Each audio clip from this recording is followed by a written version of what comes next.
Sidonie-Gabrielle Colette, known simply as Colette, was one of France's most gifted writers. She was also a one-woman scandal machine, which she would prove time and again throughout her life, with the shocking content of her novels, her outrageous affairs, and even her increasingly dark politics. But her greatest scandal took place on January 3, 1907 at the world-famous Moulin Rouge Cabaret. On that night, Colette appeared in a musical comedy with a raunchy twist. Audiences at the Moulin Rouge expect a raunchy twist, but they weren't expecting what Colette did on stage that night, and when they realized what was going on, there was a riot. But we'll dive deeper into that later.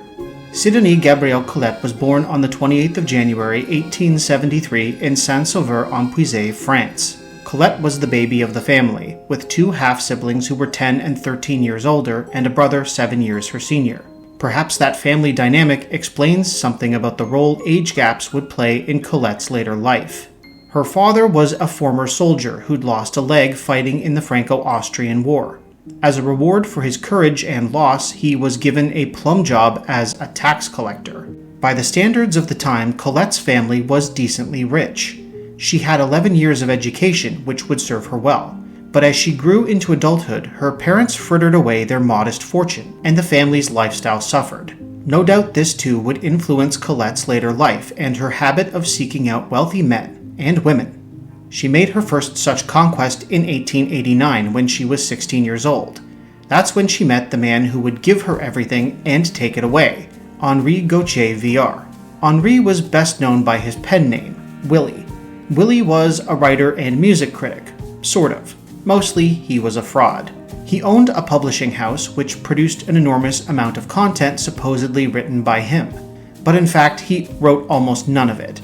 Willie was basically a guy who owned a printing press and a stable of ghostwriters he called his slaves. Willie directed them, edited their work, and then published everything they wrote under his name. Willie was really only good at self-promotion. That and sex. Well, who knows if he was any good at it, but he certainly got a lot of practice, as we'll see. At the age of 16, Colette fell in love with this rich, famous, worldly man who was 14 years her senior. The pair wed in 1893, but she couldn't possibly have known what she was getting herself into. Colette began working for Willie by managing his mail and writing his letters. She must have done a good job because Willie soon promoted her to the rank of slave. This was when Colette embarked on her famous and infamous career as a novelist, under the watchful and wandering eye of Willie. Her first novel was called Claudine à l'école, Claudine at School. It was a coming-of-age story about a 15-year-old girl in a convent school. The novel is mostly autobiographical, but it was Willie who insisted on including the most titillating aspect of the story: lesbian sex. Lots of it. Specifically, female teachers who become involved with their students. The Claudine novel was a hit, which led to 3 sequels. But this was a mixed blessing for Colette because they were all published under Willie's name and he owned the copyrights. Willie took full advantage of Claudine's popularity, selling not only books but also merchandise. It's a little weird to think about, but the Claudine stories were marketed and monetized in every way possible, like the Harry Potter books or something. Behind the scenes, Willie worked his wife hard. Colette later recalled that he would lock her in her room until he was satisfied that she'd written enough for the day. On the flip side, he introduced her to the most fashionable social circles in France. Avant-garde artists and thinkers, libertines and ladies. There was a lot going on in Paris in the late 1800s. It must have been around this time that Colette learned about Willie's extramarital affairs. For the most part, she seemed to accept them. It's also around this time that Colette herself started becoming more than friendly with the ladies. Just as he had encouraged her to add lesbian erotica to her novels, Willie fully urged his wife to have affairs with other society women. At the time, there was growing interest in homoerotic themes in art and literature. Obviously, it was one of the things that made Colette's first novels so successful. It was fashionable in artistic circles for women to fool around, and straight men definitely enjoyed reading about it, to say the least. But that didn't mean it was publicly socially acceptable. It wasn't, and that would be a major problem for Colette later. Willie and Colette's marriage was, no duh, far from traditional, but one shocking anecdote really sums it up. In 1901, Colette began an affair with Georgie Raoul Duval, an heiress, author, and the wife of an industrial magnate. These affairs weren't just one-night stands, but deeply emotional. Colette later wrote of Georgie, quote, "I loved her, if love is to desire until it burns, to dream of running away with her." Colette loved Georgie so much she decided to share her with Willie. One incident was detailed in a police report. Quote, "We learn that Willie has chosen a small apartment with the aim of meeting two lesbians, his legitimate wife and a lady aged about 30. The meeting of the novelist and the two ladies in question took place from 3 to 6 o'clock in the evening. Arriving first, the two ladies were left alone for an hour, but Mr. Gauthier VR had come to join them, so they continued with him the game." End quote. Colette, Willie, and Georgie were so happy in their menage a trois that they even went on a road trip to Germany together. But then it all came crashing down. Eventually, Colette and Willie realized that Georgie had been seeing both of them behind the other's back. Georgie and Willie had been sleeping together almost from the beginning. Colette was evidently enraged by this betrayal. She wrote a character that was obviously based on Georgie into one of her books. Fearful for her reputation, Georgie tried to suppress the book. When that failed, she bought up the entire first edition and burned every copy. Needless to say, the menage a trois was over. By 1906, Colette's complicated business arrangement/marriage to Willie was over too. The couple separated, although they weren't divorced until 1910. It's not clear who dumped who or exactly what happened, but by that point they were both basically in relationships with other people. Willie was also teetering on the brink of bankruptcy. Although he had made huge sums of money from the Claudine novels and his other ventures, he spent lavishly on women and gambling. And despite the fact that Colette had been such a cash cow for him, he never really shared much of that money with her. Once she left Willie, Colette was effectively destitute. Just like the end of her childhood when her parents lost everything, she was forced to reinvent herself. At this time, Colette became an actress in order to make some money, but the pay was not good. It also must have been humiliating since she was often reduced to playing Claudine in skits based on her own novels she never profited from. However, Colette had found another wealthy and even more scandalous lover. By the time she left Willie, she had already taken up with Mathilde de Morny, artist, aristocrat, daughter of a Russian princess, and niece of Emperor Napoleon III. Like Colette, Mathilde was a walking scandal because she simply refused to hide who she was.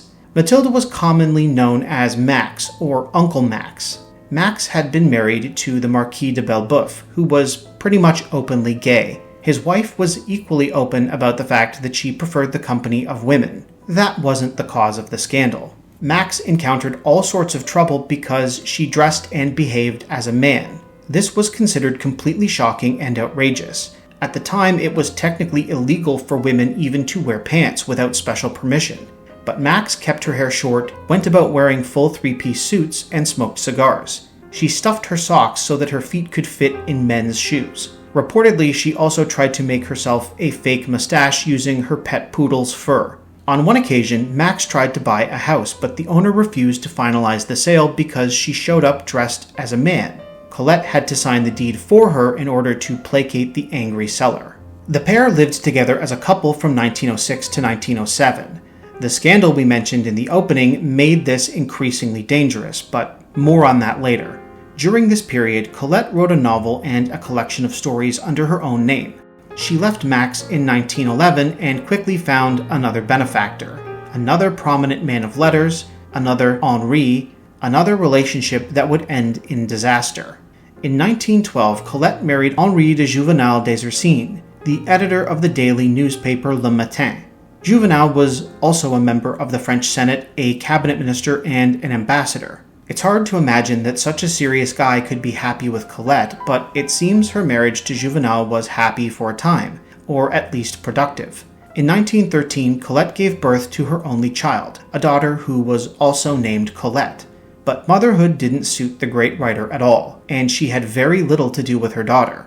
Throughout her childhood, Colette Jr. only saw her mother occasionally and was mostly raised by her nanny. Colette later remarked that in order to avoid becoming a mediocre writer, she had to be a terrible mother. During her years with Juvenal, Colette wrote 3 more novels. The most famous of these was Chérie, a story about an aging courtesan who has a relationship with a much younger man and suffers heartbreak when he marries a woman his own age. In hindsight, that should have been a sign of where things were heading. As she had often done before, Colette was really writing about her own life and loves. In 1924, Juvenal sued her for divorce in yet another shocking scandal.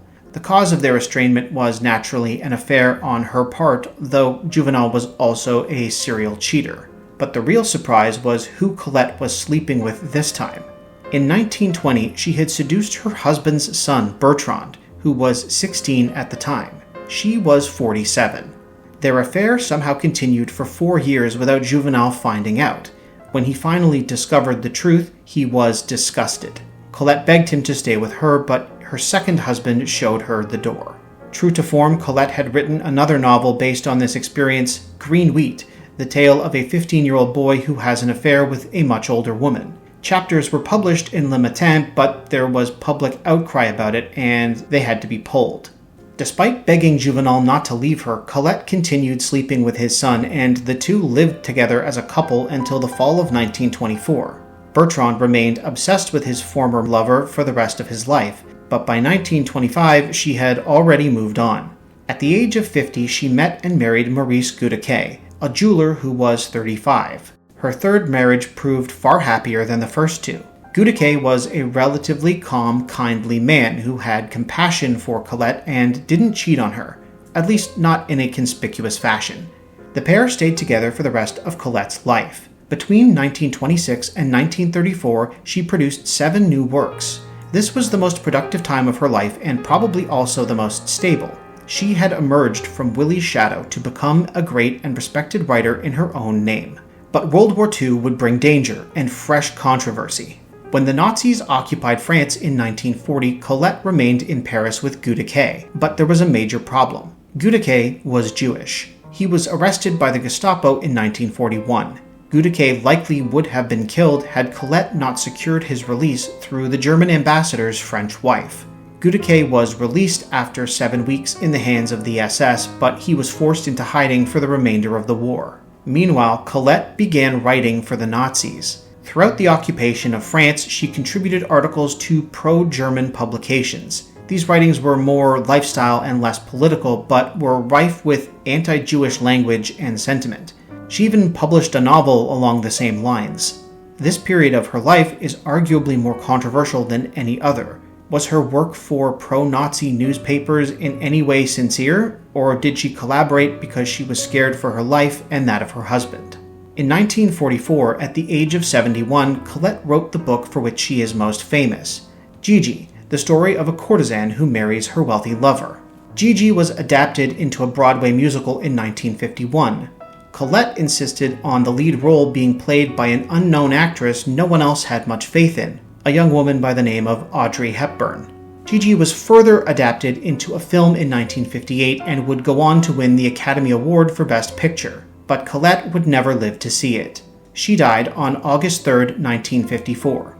The Catholic Church denied her burial rights, but she was given a state funeral, the first female writer to receive such an honor. By the time of her death, Colette was recognized as one of the greatest authors in the world, even receiving a nomination for the Nobel Prize in Literature. It took her 70 years, but she was finally considered at least as talented as she was outrageous. Speaking of outrage, let's revisit her most infamous episode, at the Moulin Rouge in 1907. This took place when Colette was still living with Uncle Max. In January of 1907, the couple staged a musical revue at Moulin Rouge called Dream of Egypt. In case you don't know, the Moulin Rouge was, and still is, one of the most famous cabarets in the world. It was famous as the birthplace of the can-can dance. Audiences there were used to a little razzle-dazzle. But on January 3, 1907, Colette and Max gave them more than they'd bargained for. Max appeared on stage, playing a male Egyptologist. In a brief scene, she seduced and kissed a character played by Colette. The two were apparently simulating intercourse, or about to do so, which brought the house down in a riot, and not the good kind. The ensuing controversy made it impossible for Colette and Max to continue living together openly.